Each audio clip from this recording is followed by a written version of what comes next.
Now, testing, testing. Can you all hear me in back? Okay. Do you hear me better now? Yes. Does anyone hear me at all?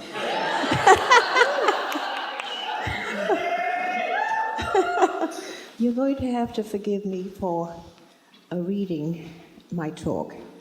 I'm 88 years old and my memory is very good, but not good enough to do this off the top of my head. So please forgive me. I'm talking about the shadow.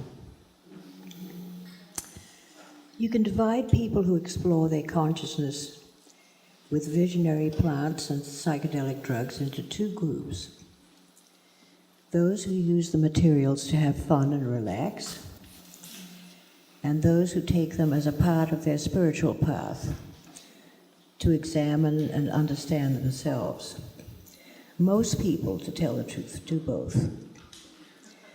No matter what motivates you to nibble mushrooms or drink ayahuasca tea, sooner or later you're going to have an encounter with the dragons and the demons in your soul.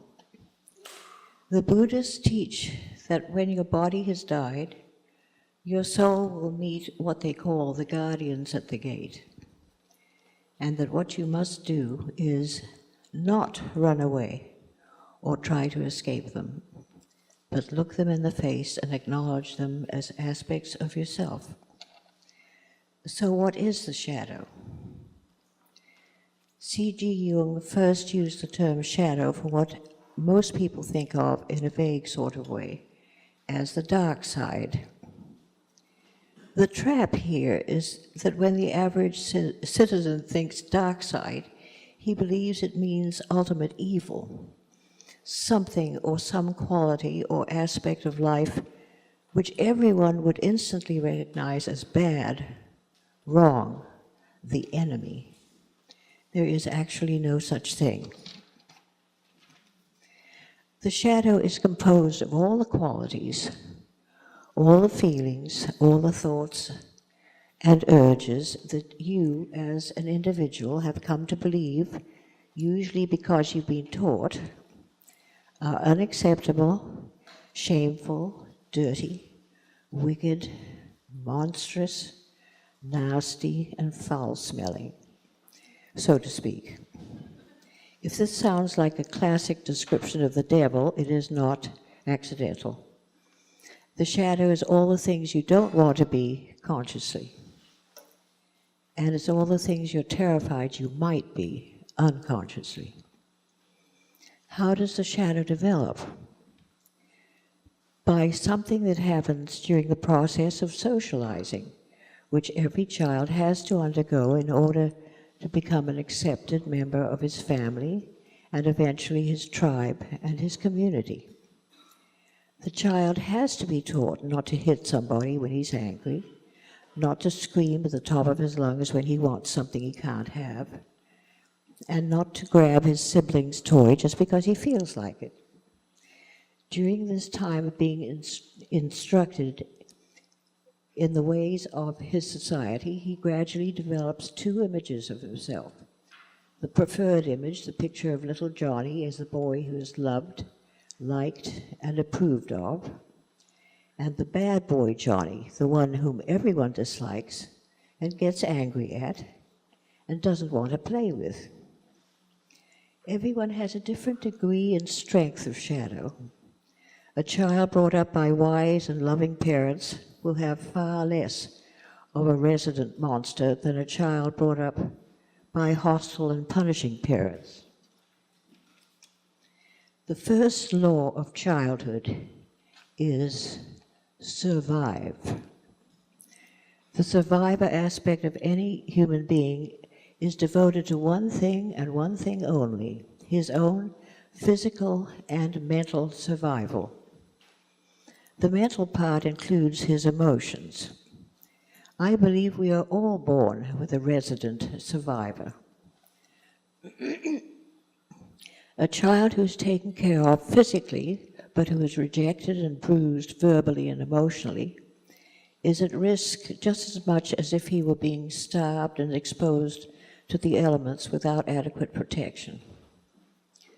So to ensure that he gets what he needs in the way of validation, support, and approval, Johnny learns to behave in certain ways and to avoid those actions and reactions which will bring about disapproval and punishment.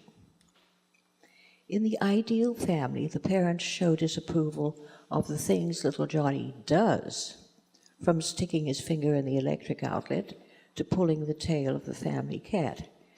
And when the boy is old enough, they explain why he shouldn't do this or that. But at all times, he gets a sense of being loved, accepted. He never goes to bed at night without being patted, hugged, and kissed. So he gets to learn the rules of the life in this family game without being made to feel that he himself is intrinsically bad and not lovable. Unfortunately, this world is full of unideal families.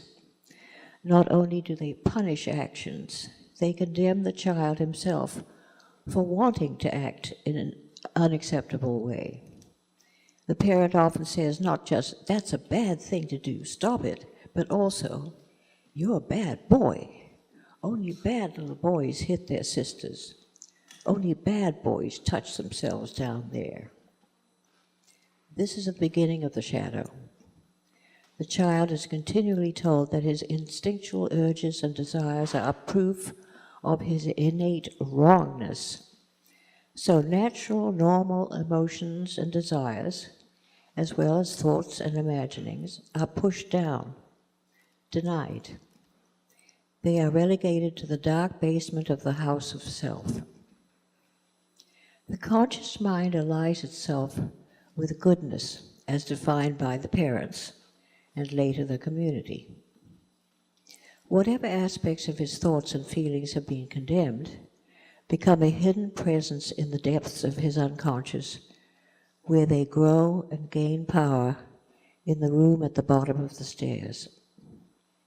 Since they are hidden away in the unconscious, they tend to remain primitive and not transformed by interaction. They don't have a chance to grow up, to become adult. Here, by the way, we come across one of the more subtle problems in understanding the shadow. It's more than anything else a philosophical problem. I said before that the child's conscious mind learns to ally itself with goodness as defined by others, parents and tribe. Now, there are families in which, for instance, a good little boy, and later a man, is a person who demands absolute control over his own emotions and allies himself with qualities of strength, courage, and toughness. Ancient Sparta became famous for raising boys who were unafraid of physical pain or refused to acknowledge such fear, and prided themselves in being merciless to their enemies, strong in body and without softness of any kind, a nation of warriors eager to serve the state.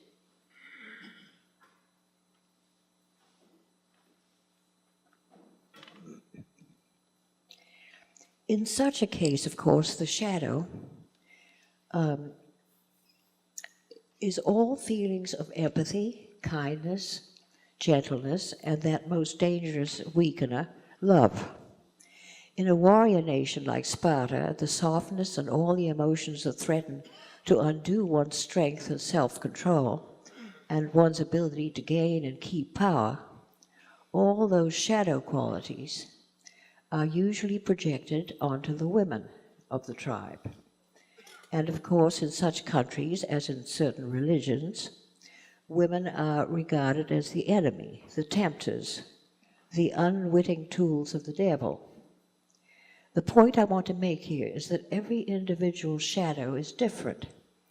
The child of a Fortune 500 Wall Street shark will have a completely different shadow than the child of a body worker and healer in San Francisco. there's a note here. The reason we refer to the shadow instead of the shadows is because all these forbidden parts of ourselves seem over time to coalesce into a second identity, a secret, forbidden version of ourselves. The hardest part for me of understanding the shadow and what it does in our lives is in this fact. Whatever resides in our unconscious gets projected onto the world around us, especially the people around us. Why this is so is certainly one of the major questions about being human. It is this projection of the shadow, for instance, that colors the way we see all the people we know, in particular, the way we see qualities we dislike, or fear, or hate. It is this projection that causes war between clans and between nations. What happens is that whatever we have tried to discard, do away with, and deny in ourselves gets repressed, pushed down into the unconscious, but it doesn't stop existing. It's still there. And when we meet a person who embodies any of the qualities we've denied and repressed in ourselves, we respond to that person with unease, discomfort, or even hate. So if you've taken an instant dislike to somebody you've just met and can't figure out why, it's a good idea to do an interior search. And if you're prepared to be brutally honest with yourself, you'll probably discover that the new person is exhibiting some kind of behavior or attitude that is a rejected aspect of your own nature.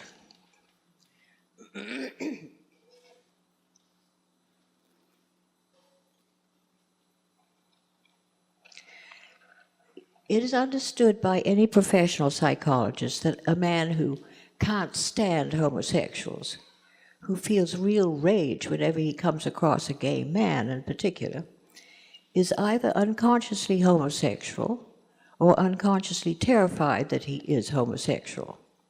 In other words, at some time in his life he felt urges toward other boys or men which frightened him because he had been taught that such feelings were completely disgusting and wrong and perverted. Therefore, they got bundled into the dark basement room along with all the other unacceptable aspects of himself. So why don't we accept the fact that a lot of negative and sometimes destructive urges are repressed and hidden away inside ourselves? Is there any argument to be made for keeping things that way, as long as the end result is a good member of the community, a nice person, a well-behaved child and adult? The answer, of course, is no, because the shadow doesn't stay quiet. And those forces, those energies, have a way of taking power at unexpected moments in our lives. Why? Because they want to exist. They need to express themselves. They want to become part of the whole person. How often have we heard about the good kid, the boy in the church choir? By the way, all this applies equally to females, but I'm using males as examples, because males tend to act out physically to a greater extent than females.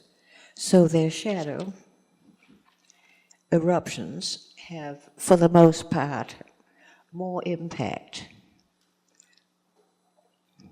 on those around them. Anyway, we've heard about the nice young man who takes his dad's gun and kills his parents and continues on to the school to eliminate all the rest of his enemies. And all the friends and neighbors say, "I don't believe it. He's always been so polite, so nice, such a good kid." And the boy himself, whom we see on television in shackles and chains on his way to court, is apparently as bewildered as all the rest of the neighborhood. He almost always says, "I don't know what happened. I don't know why I did it.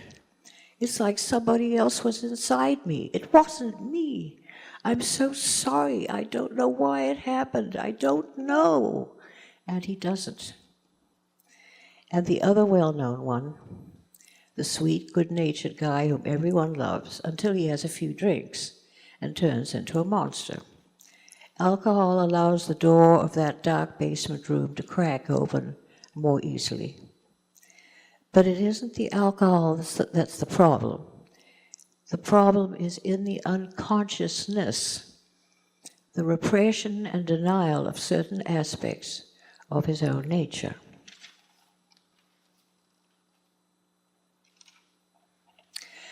You who do occasionally experiment with consciousness-altering drugs, you've probably had the experience of looking at the faces of friends and loved ones and suddenly seeing them as, oh my God, devouring, suspicious, hate-filled vampires and demons. And you've come back to baseline and thought, was I seeing my friends as they really are? Was I seeing some terrible truth about them? No, you weren't. You were seeing projections of your own shadow. So what should we do with our shadow? Well, again, in case you're tempted to just leave it alone, as long as it doesn't seem to be causing disruptions or serial murders, or anything really nasty like that, let me remind you that if you have a desire to grow spiritually, however you define that, if you want to achieve some level of personal clarity, whatever that means to you, and what Jungians call individuation, you can't even begin that journey without dealing with your shadow. Because spiritual growth, interior clarity, and individuation mean becoming whole, integrating all parts of yourself, allowing and accepting all aspects of your nature, acknowledging their existence.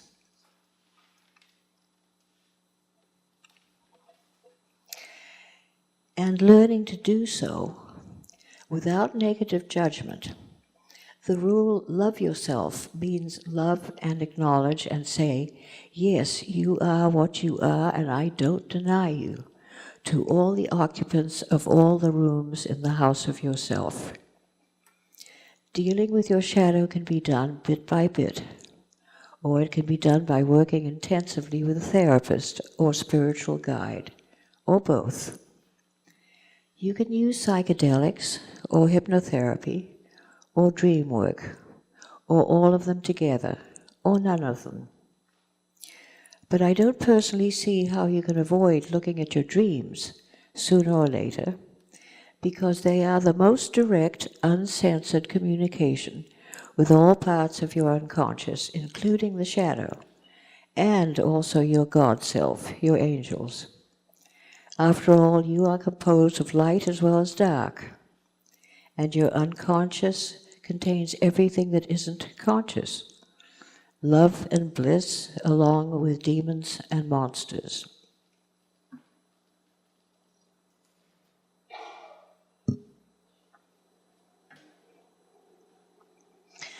And what does dealing with the shadow consist of? It means you consciously go looking for it. You find it, and by the way, it usually presents itself in animal form. You find it, you look it in the face, you step into it, you step back out of it, and you accept it without hate, without fear, without judgment, without rejection. You totally give up denial. It's probably the hardest, most terrifying process you'll ever undergo in your life. The objective is to ensure that your life will be run and your decisions will be made by your conscious self, not by the unconscious shadow. The objective is to make the unconscious shadow conscious, to bring it into full awareness and allow it to transform from monster to ally.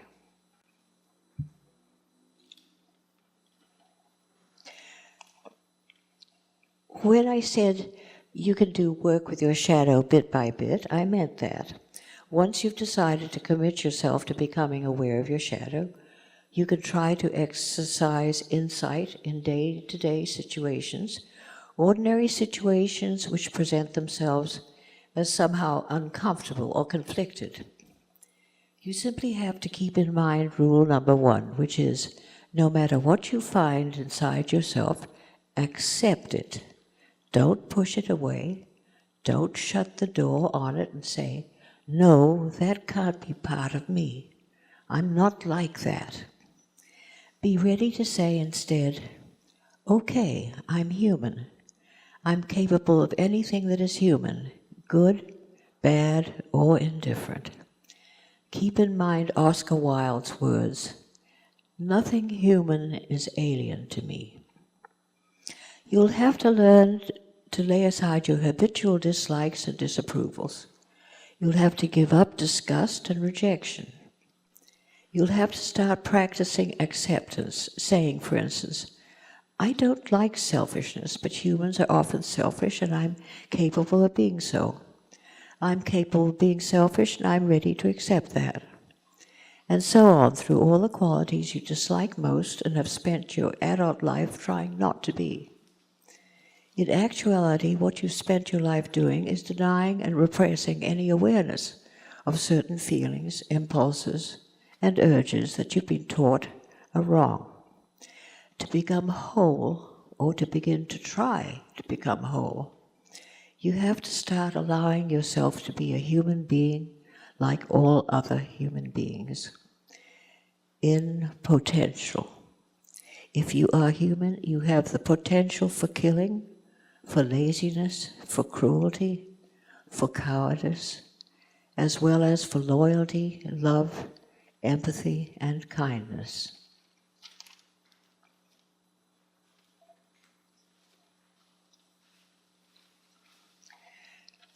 I'll give an example of bit-by-bit shadow work. A young man I know, he's part of my extended family, had an elderly grandmother who was gradually becoming less able to care properly for herself.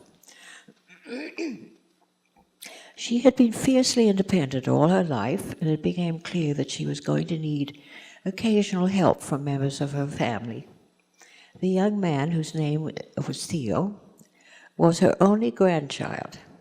It was reasonable to expect that she would leave him most of her estate, which was somewhere around $100,000. Not a fortune, but not a measly pittance either. However, Granny also loved reading. Books were her main source of pleasure in life, and she got her books from the local public library.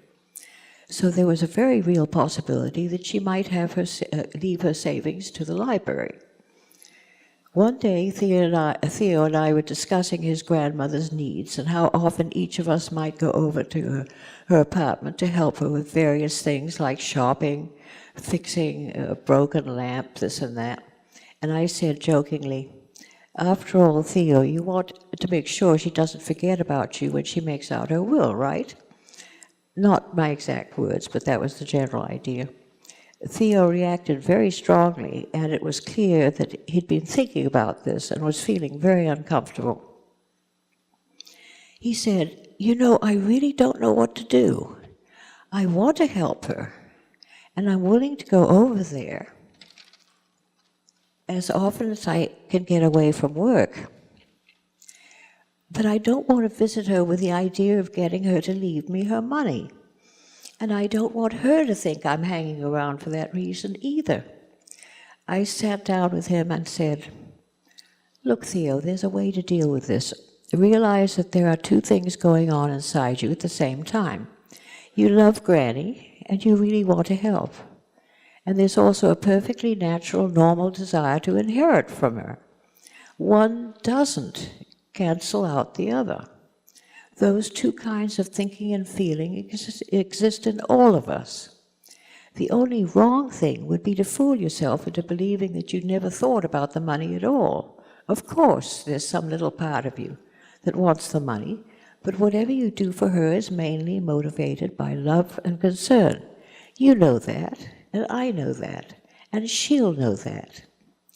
Of course, he didn't really hear me, or to put it another way, he wasn't quite ready to allow his shadow to exist. The shadow aspect of himself, which he saw as greedy and manipulative, had to be denied. And I hadn't found the right words to encourage him, to allow that side to be there, along with his genuine love and helpfulness. Eventually, Theo did the right things in all the right ways, and I suspect he might have come to be more at peace with himself. I didn't ask him any more questions about his conflict, having done the best I could at the time. But he did inherit his grandmother's estate in the end, I'm happy to say. Once you begin paying attention to the shadow, you see it everywhere because it is everywhere. Go to your childhood fairy tales. It's amazing how many of them are spiritual lessons in disguise. Remember Beauty and the Beast? Why does that story continue to enchant century after century? Because it resonates within us. It's the tale of a soul's encounter with its shadow, the beast, and how she learns to overcome her initial disgust and fear, and eventually comes to love and accept it, whereupon the beast transforms into a prince, and they merge, or are married, and live happily and consciously ever after.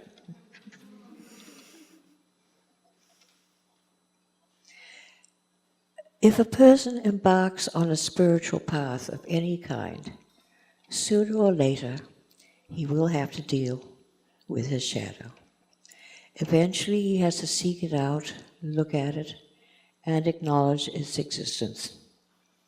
In Jungian therapy, he makes his way down the treacherous stairs deeper and deeper until he finally confronts it, looks squarely at it, and allows it consciously to be what it is, a part of who he is, a part of the whole.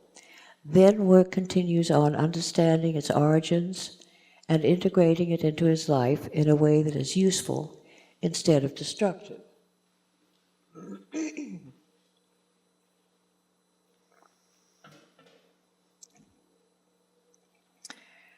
In the psychedelic hypnotherapy work, we took the patient one step further in the confrontation stage. We helped the patient step right into the monster and look out its eyes. This is one of the most terrifying things any human being can attempt to do for one simple reason. The shadow part of him believes that it is the whole truth about who he really is. The shadow is his secret true identity. So the idea of stepping into this bad, awful thing is the threat of becoming it, of being only it, of losing everything he has always tried to be, good, lovable, nice, kind. It is the threat of losing his soul. No matter that the therapist tells him ahead of time, and over again as the process continues, that he is not his shadow. His shadow self still believes that it is the true self. Only when he has stepped into that dark animal shape and experienced its immense power and its lack of fear, because the shadow fears only one thing, and that is being uncovered and seen. Only when the two have merged and the patient then chooses to step back out does he understand that it is only a part of his whole self and not his true essential nature. Once this has been done, the shadow starts to transform. The beast slowly takes on the shape of the prince. Actually, it doesn't become a prince, but it does become an ally, a part of the person which represents his survival instincts and often his strongest creative energies. It will never have good table manners, but it will be with him as a tough, fearless friend. In other words, the final result is identical to that of the Jungians. This is a short summary of a long process. Doing work with the shadow is also one of the most exciting, rewarding, and fulfilling things a therapist or spiritual guide can do. But nobody can or should do this kind of work as a therapist until he has made the journey himself and has met and transformed his own monster in the dark.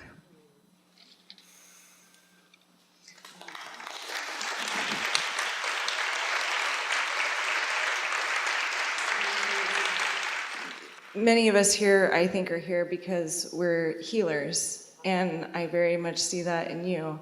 And I'm wondering if you have something, one piece of advice, like what's your greatest knowledge in helping others?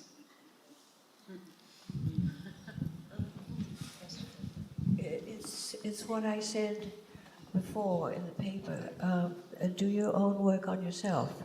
Do your own shadow work first. Then you'll be a healer.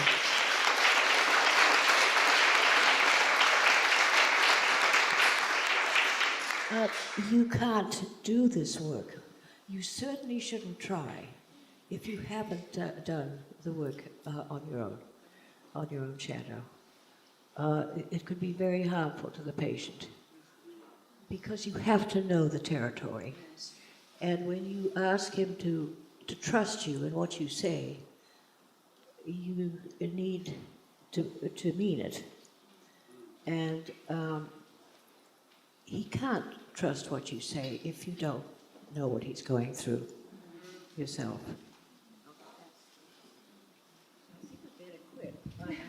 I think we're running behind, so that should be all, I think. Sorry.